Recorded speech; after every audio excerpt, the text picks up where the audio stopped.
నా జీవితంలో జరిగిన ఒక సంఘటన. నేను డిగ్రీలో ఉండగా ఒక పండుగకు మా అమ్మమ్మ గారి ఇంటికెళ్ళాను. సరదాగా ఫ్రెండ్స్‌తో కలిసి గేమ్ ఆడడానికి మా ఫ్రెండ్ వాళ్ళ ఇంటికెళ్ళాను. అర్ధరాత్రి 2 గంటల తర్వాత అతను ఆపేశారు. నేను ఆ టైంకి మా అమ్మమ్మ గారి ఇంటికి వెళ్ళి వాళ్ళని ఇబ్బంది పెట్టను. ఎందుకని అక్కడే పడుకుందాము అని పడుకున్నాను. ఒక అర్ధగంట తర్వాత నా పీక ఎవరో నోకేస్తున్నట్టుగా నేను విడిపించుకోలేకపోతున్నాను. గట్టిగా అరిచినా అరవలేకపోతున్నాను. అలాగా ఒక పావుగంట తర్వాత అలా గింజుకుని తర్వాత నన్ను వడిలిన ఫీలింగ్ కలిగింది. ఆ దెబ్బకి లేచి కూర్చున్నాను. ఒళ్ళు అంత చెమటలు కరిపోతున్నాయి. నా పక్కన ఉన్న ఫ్రెండ్స్‌ని చూస్తే వాళ్ళు పడుకొని ఉన్నారు.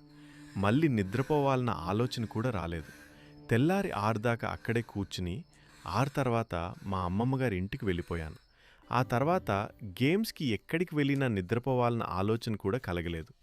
నేను ఇప్పటికి కూడా ఇంట్లో ఒంటరిగా ఉంటే ఫ్యాన్స్ లైట్స్ వేసి కూర్చుని ఉంటాను. ఇది నా జీవితంలో జరిగిన సంఘటన.